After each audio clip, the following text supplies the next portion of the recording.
Good morning, everyone. I'm Reverend Jennifer Nordstrom. I'm honored to serve this congregation as your senior minister. Our opening words this morning are the poem The Turning by Rowan Mangan. My sweet darlings, however did you stay afloat for so long and never suspect you were built to breathe underwater? Why did you never toss thoughts around in 3 dimensions, never loose them like dragonflies in the deep sky? How could you fear falling? Didn't you see the spiders stringing safety nets across the earth every day just in case? Instead, you tore at this world, and I watched. I felt the air's grim thickening, saw the waters rise. You were huddled at the precipice, at the very brink, my dears, and still bellowing for more.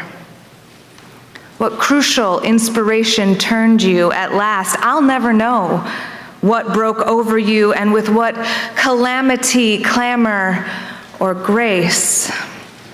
But when you knelt as one, it was a mighty sight.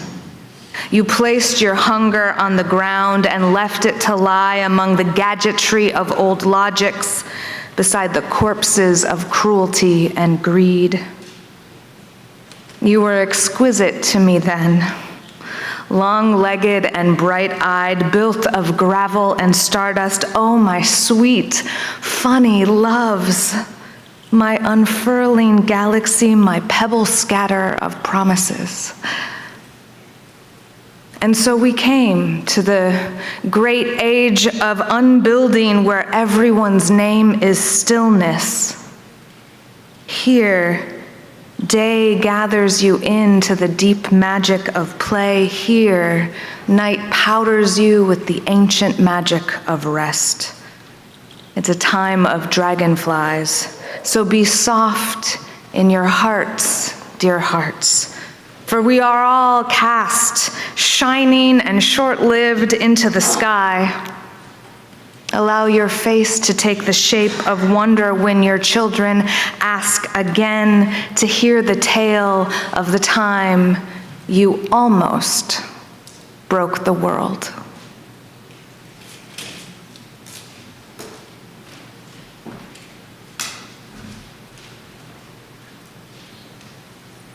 Will you please rise in body or spirit for our opening hymn, number 21, For the Beauty of the Earth.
Good morning.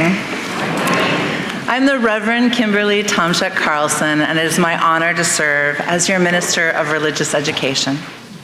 The story I have for you today is called The Invisible Web, and it's written by Patricia Karst.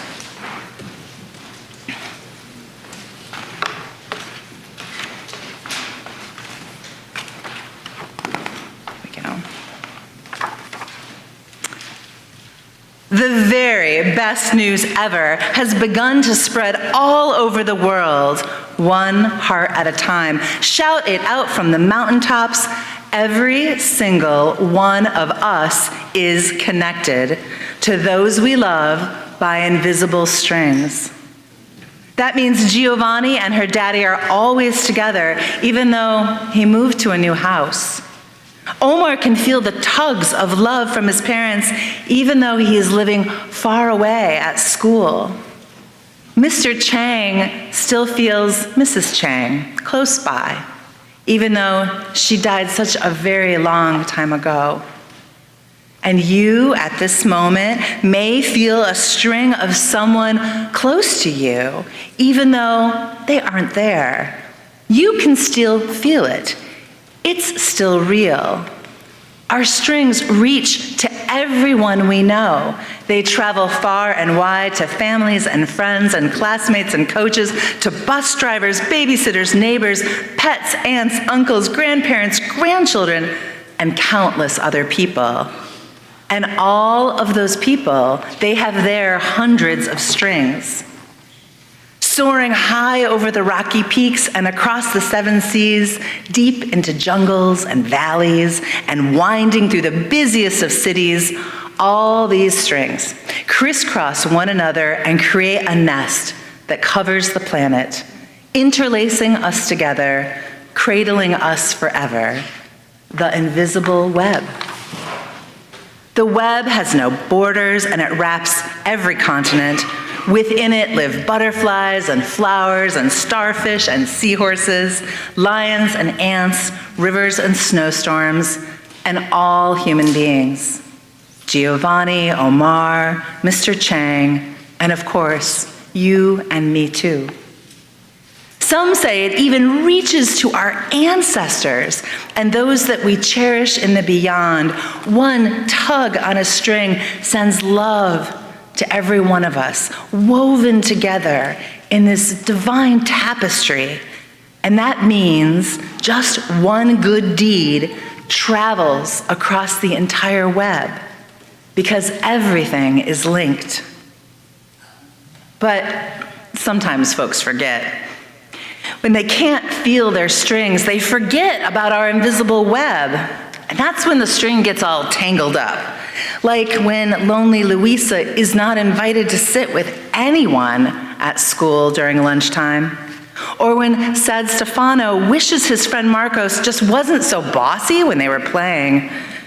Or when Miss Patel struggles at work without help and she just wants to quit. When violence and war can erupt when too many of us forget about the web.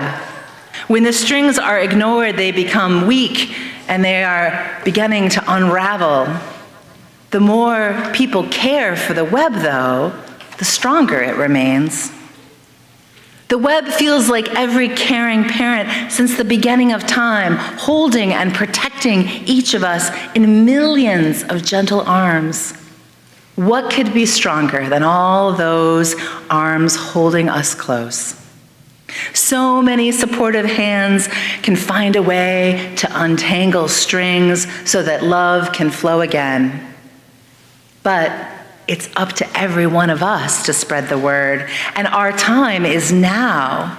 When we tell our family and friends and sisters and brothers when we tell them and we remind them by writing them and telling them that we care and nodding and smiling at them, then we are remembering the web. We're tugging at it, and no one then is left out. When we see each other more clearly and the people of the world look into each other's eyes, smile at each other, and one of them cries, "We all want to help." And they do. Marcus apologizes to Stefano, who forgives his friends, and now they have even more fun playing. Someone helps Miss Patel at work and tells her what a great job she's doing, and she remembers that she's important and can be happy. And Louisa feels warm and bubbly inside when a few of the older kids at class ask her to join them under the tree during lunch. And then she knows, because she feels, the invisible web is real. After school, Louisa cries with joy as she strokes her cat, who purrs to the news of the stars. And the stars whisper to the secrets to the clouds, who then share it with the songbirds, who serenade the world with an exquisite melody of love at the start of each morning and all during the day, until, as the invisible web glitters in the magic of the twilight, the owls take up the song and hoot it through the night. The invisible web is alive. Its time is right now. It breathes as we breathe, pulsates all over the world, every single heartbeat of life, of love. And do you know what that makes us all? One very, very large, big family. The end.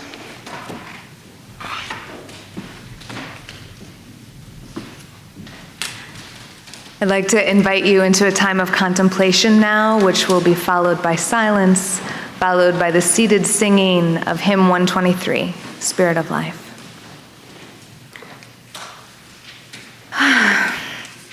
So take a moment and just tap in to here and now.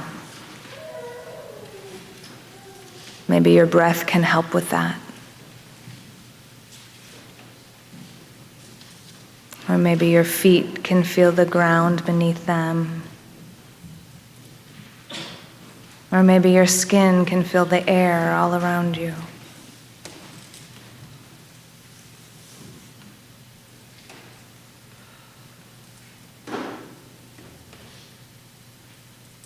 Spirit of life and love,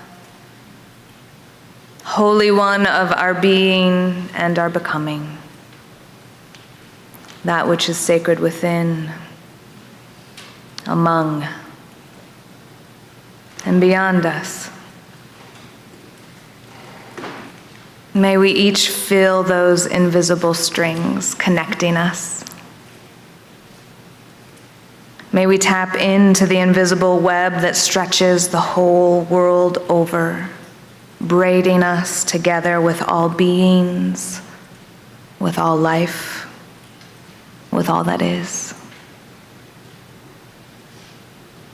And as we feel the tug, that gentle tug of the crisscrossed web, may we be moved to love it and protect it and to hold ourselves in with all that is in a love that nourishes. May we feel that connection each day, and may it guide what we do. May it be so.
morning, everybody.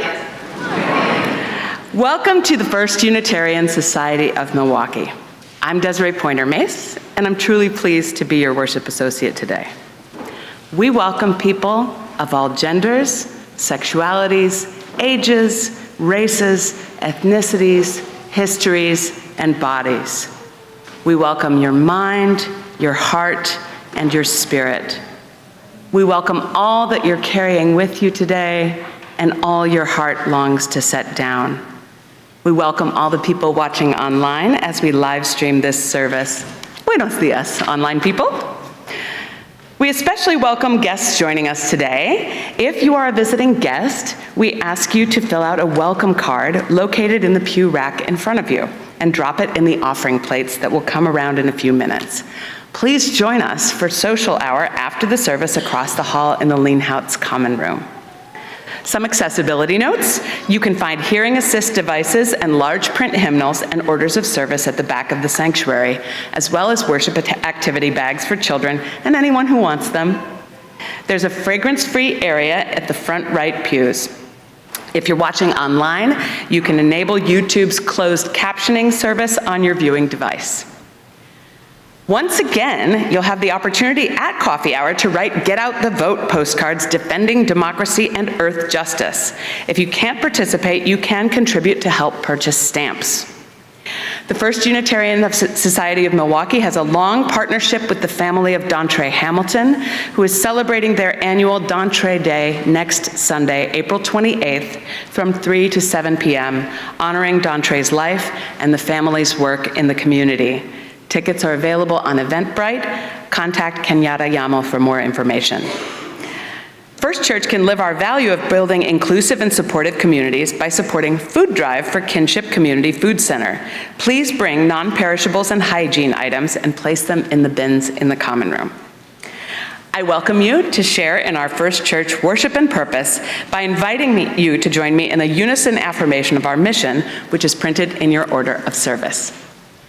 We gather to nurture the spirit, engage the mind, and inspire action. This month, we share 50% of all non-pledged cash in our offering plate with Groundwork Milwaukee. Groundwork is a network of local organizations devoted to transforming the natural and built environment of low-resource communities, a national enterprise with local roots, working at the intersection of the environment, equity, and civic engagement. To contribute, put cash or checks made out to Groundwork Milwaukee in the offering plate, and we will forward it for you. Or text 73256 with the message, Give to UU. To contribute to First Church, give cash or checks made out to First Unitarian Society of Milwaukee in the offering plate, or text to give with a credit or debit card. I invite all children, youth, and RE volunteers to sing the first verse of the hymn 131, Love Will Guide Us, and then follow Reverend Kimberly to the Leanhouse Common Room and then downstairs for religious education. If your child needs to check in for RE, accompany them to the Common Room now.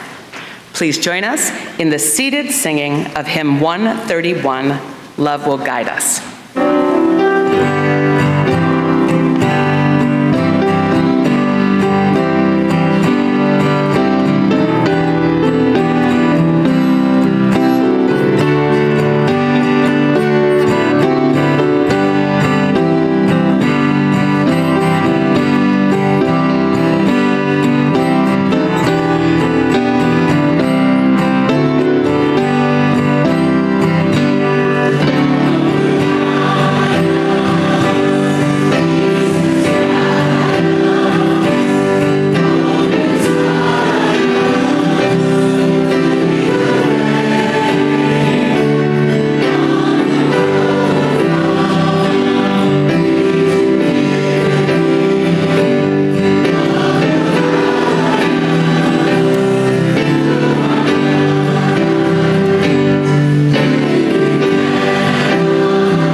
I was at the edge of the woods, just around sunset, and I was also here at First Church.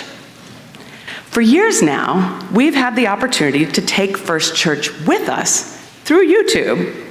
So while I hadn't been able to be in this building that week, I was walking while listening to the service.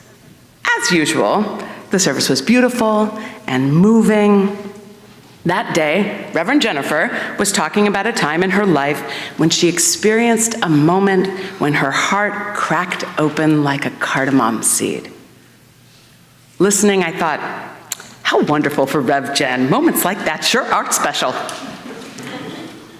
And then I heard, ooh, ooh, ooh, soaring through the November trees. A great horned owl call, its beauty weaving across and through the branches. I couldn't see where, so I moved toward it, into the woods.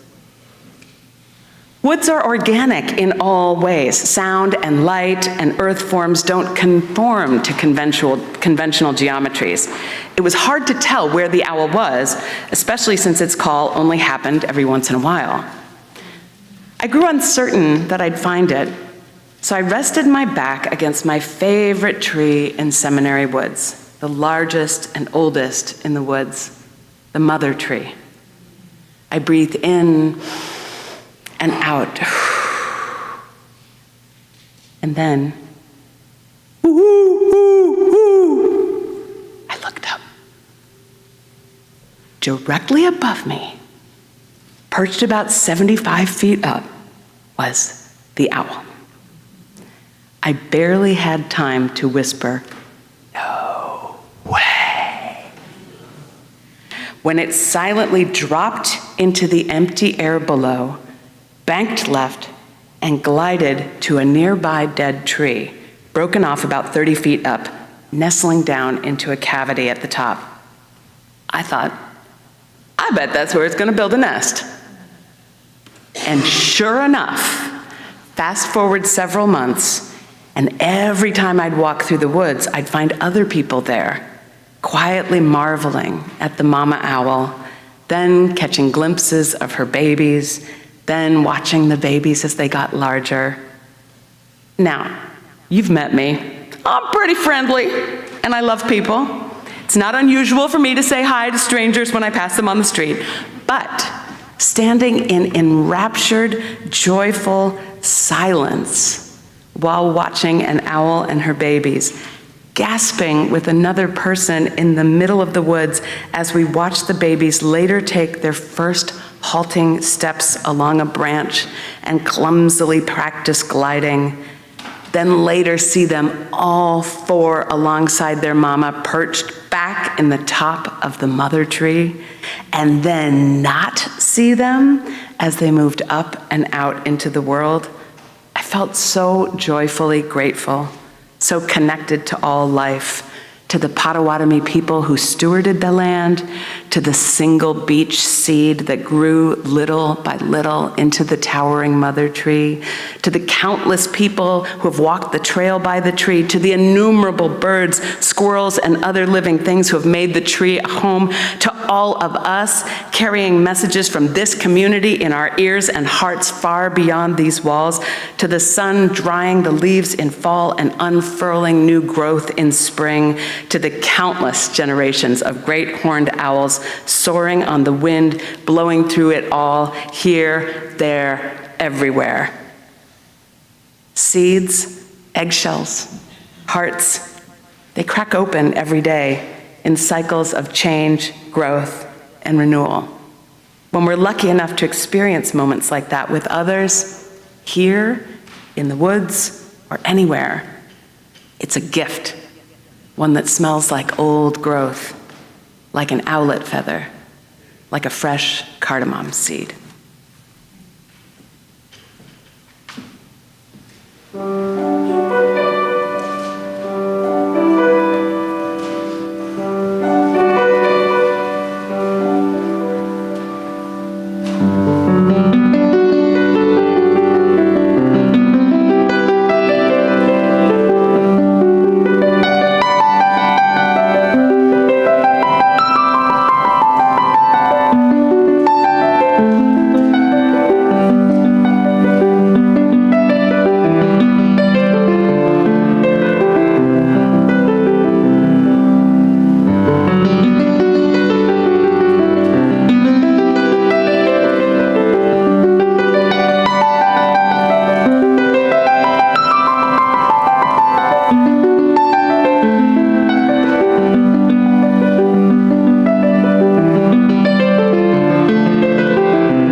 Philosopher Bayo Okomolafe writes, "Every year across the Atlantic Ocean, a prestigious procession of salacious shells belonging to dead and ancient freshwater diatoms, algae, whipped up by fierce Saharan winds in North Africa, travels westward to the Americas.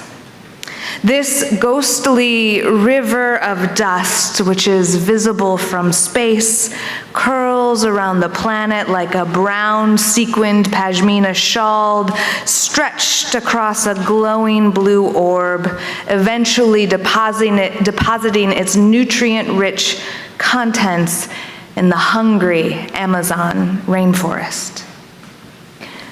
Okomolafe goes on, "The stunning implication of this planetary exercise isn't lost on climate scientists who study this yearly ritual closely. Without this migrant sea of precious dust spilling from the shores of Africa, from the dead womb of the carcass of the once mighty Great Lake Chad, the Amazon, a leaching system characterized by the constancy of heavy rainfall that washes away nutrient soil.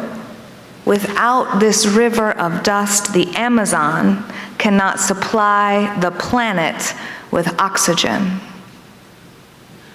These tiny silicon coffins play an enormous role in the world's photosynthesis, shaping our lives whether we notice it or not. Coming to think about this delicate and largely invisible work takes one's breath away. We cannot breathe without the prolific generativity of the dead." In December of 2022, the Washington Post reported that, quote, "The thawing of the permafrost due to climate change may expose a vast store of ancient viruses," according to a team of European researchers who say they have found 13 previously unknown pathogens that had been trapped in the previously frozen ground of Russia's vast Siberian region. The scientists found one virus that they estimated to be stranded under a lake more than 48,000 years ago.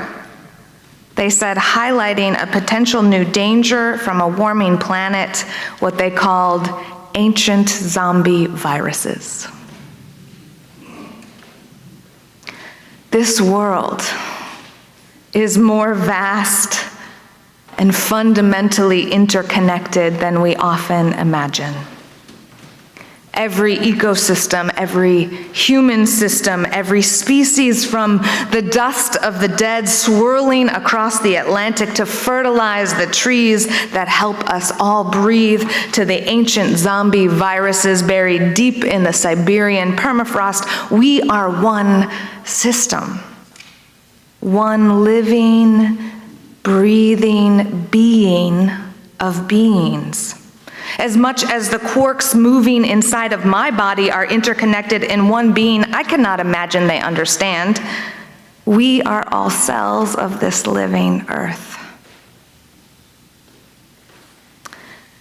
And on this living earth, climate change is happening now. In 2018, we had a 1,000-year flood in southeast Wisconsin when in 15 days it rained a usual 6 months of water. Last summer, we had days when we couldn't go outside because the air wasn't safe to breathe due to Canadian wildfires.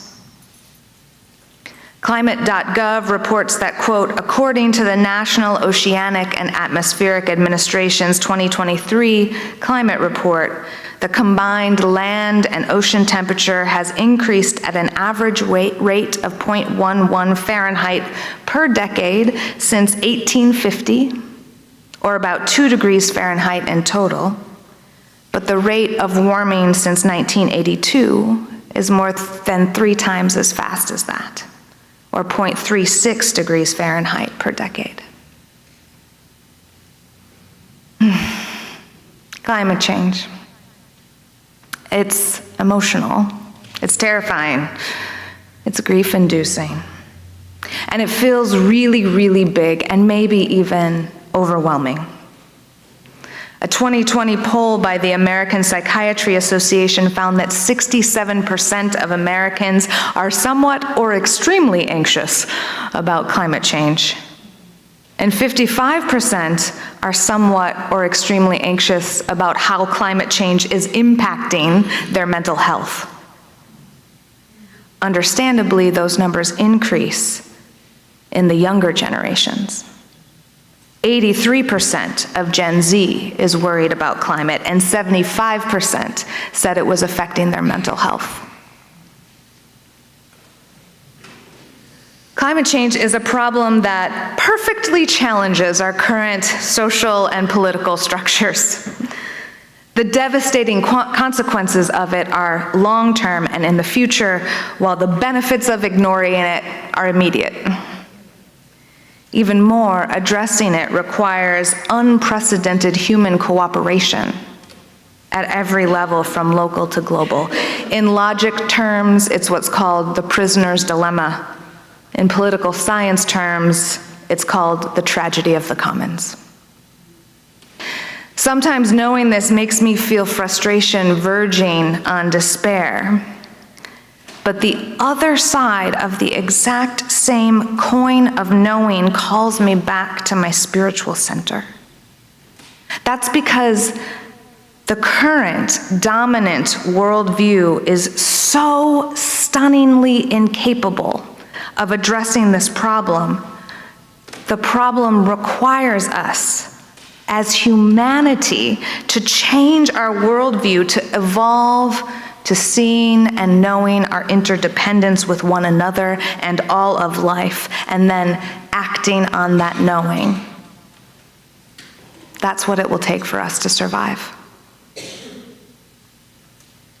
The environmental lawyer and law professor and co-founder of the Natural Resources Defense Council, Gus Speth, wrote, "I used to think that the top environmental problems were biodiversity loss, ecosystem collapse, and climate change.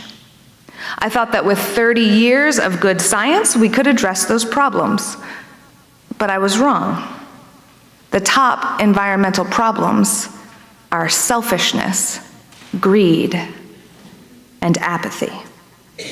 And to deal with those, we need a spiritual and a cultural transformation, and we scientists don't know how to do that." But guess what, y'all? We do!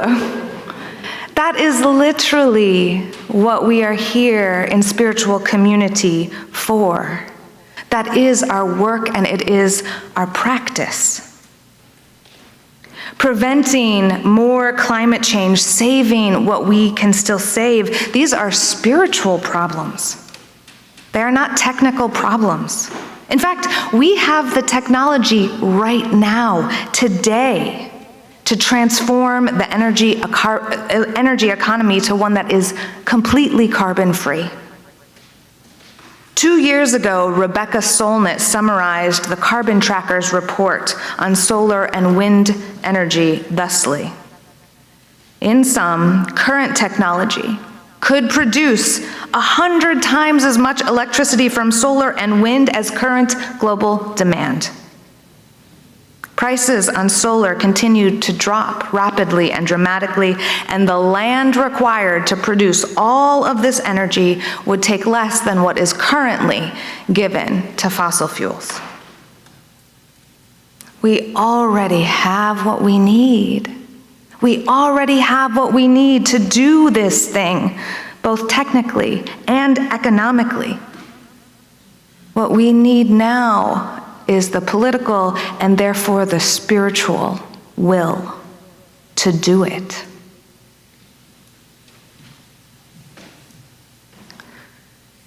Interdependence means that we are folded in, woven together with all that is, irrevocably, The good stuff and the bad stuff, the life-giving swirl of dust wrapping the planet like a pashmina that helps us all breathe, and the ancient zombie viruses buried in the permafrost. All of the pain that is leading us towards climate catastrophe is interdependent, and so are the solutions leading us out and towards a different world, a world that is still possible. Preventing climate catastrophe will require humanity to make the changes to the global energy system that will also change geopolitical realities and the relationships of power among peoples. It will upend the power over structure of domination from oil and gas industries and the nations and powers that have profited from it for so many years. In parallel, making the changes that we need to prevent climate catastrophe requires us to change geopolitical realities through demilitarizing the planet. In their book, The Earth is Not for Sale, Peter and David Schwartzman argue that demilitarization is required for preventing climate catastrophe because as nations, we will need to cooperate with one another and live the reality of interdependence rather than fighting for resources in the nation-state model of scarcity and violent competition.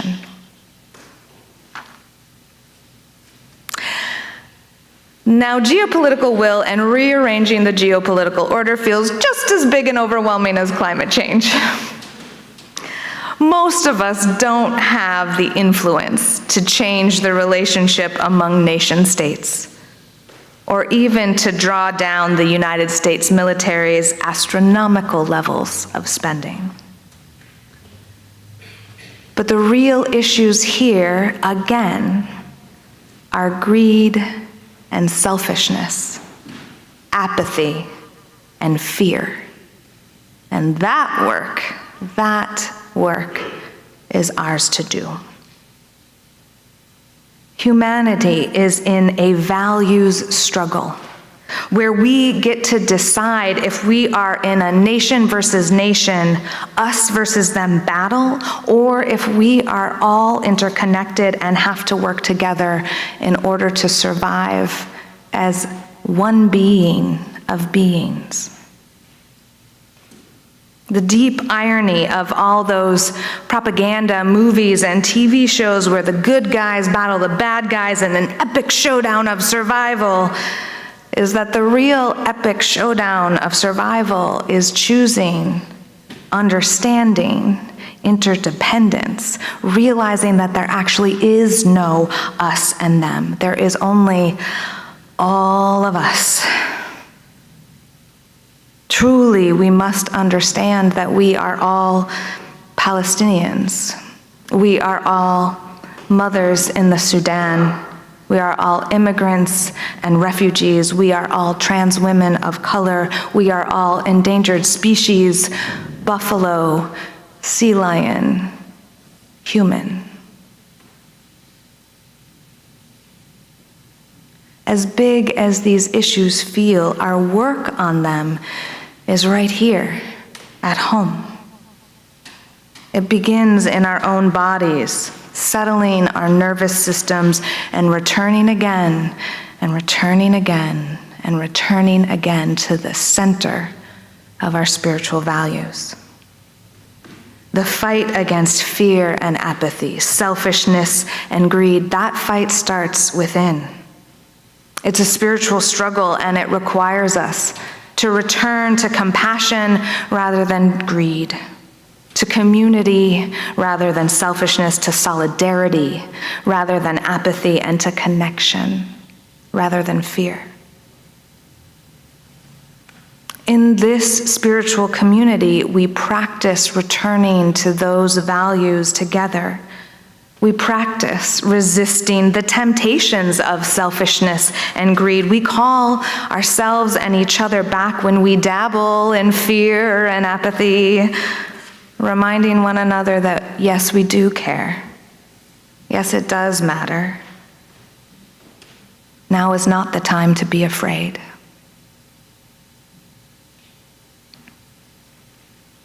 We have a lot of power here in our local community.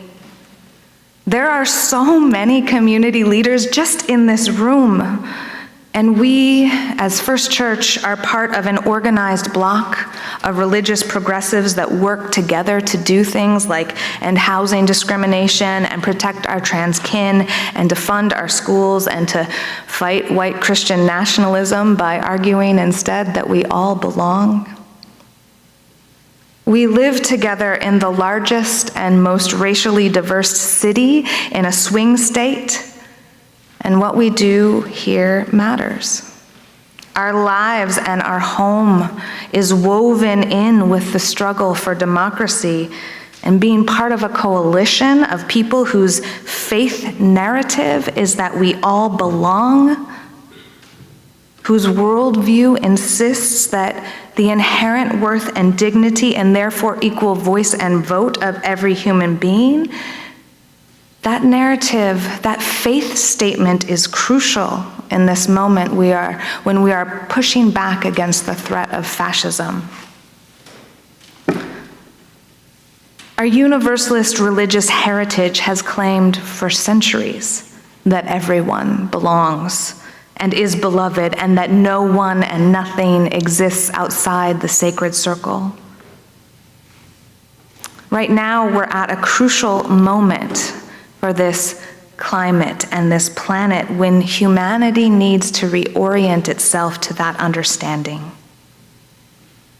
Our spiritual practice of returning to the value of interdependence and the sacred worth and dignity of every life is a gift and a blessing to this moment. These are values that will help humanity turn towards a path of survival and even of thriving.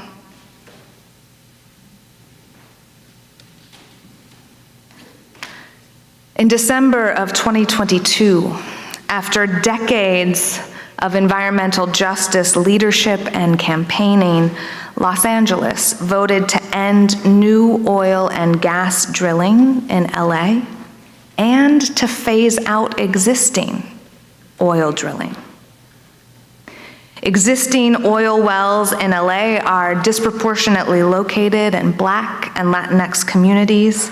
Those wells have contributed to massive air pollution, making it harder to breathe in those communities, increasing respiratory conditions and preterm births.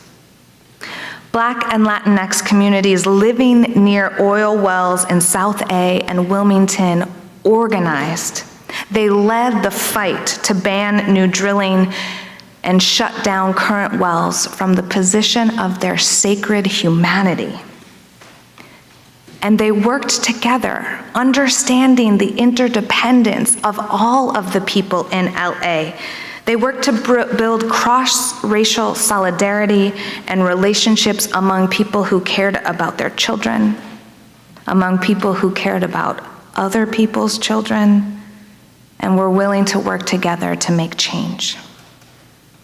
On the day that the resolution was passed to ban new oil and gas drilling in LA and to shut down the current oil drilling, women of color sat at the end of the day in a cafe celebrating, joyfully connecting with one another and recognizing the power of their own voices and leadership and their interdependence with all of the people of the city.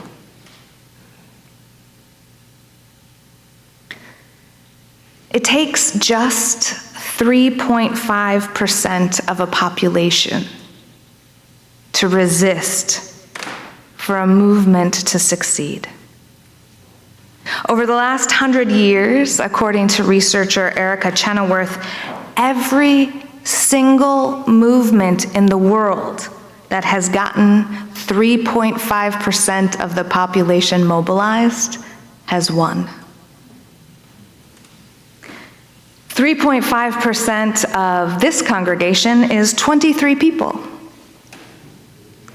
3.5% of Milwaukee is 20,000 people. 3.5% of Wisconsin is 200,000 people. Our city itself contains more than 10% of the population of this state. You are more powerful than you think.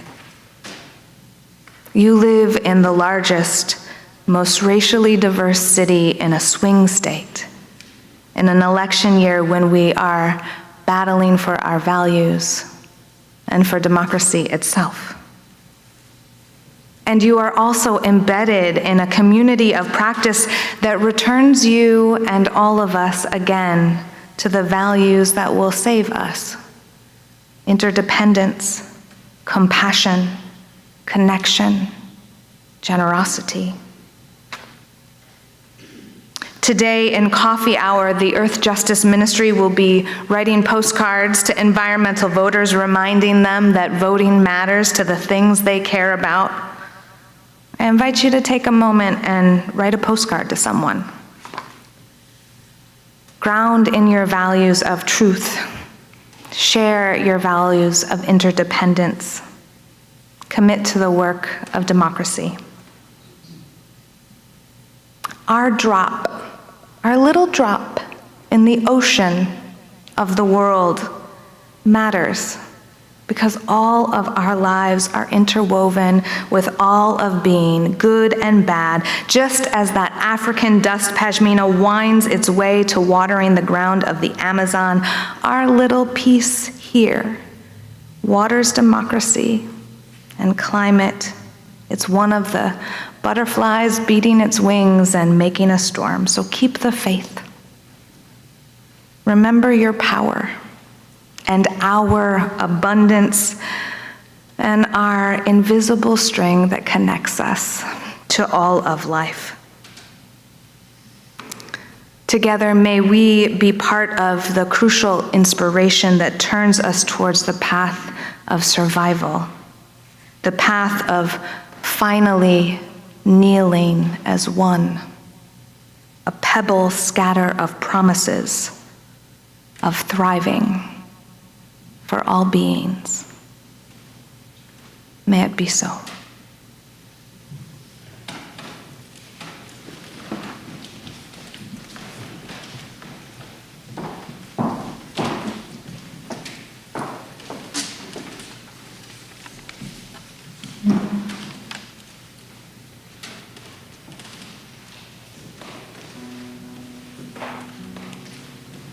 We tune because we care.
Dear ones, we are interdependent with all that is, so what we do right now in this crucial moment in history matters.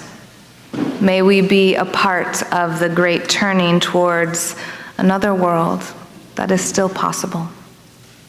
May it be so. Will you please rise in body or spirit for our closing hymn, Our World is One World, number 134.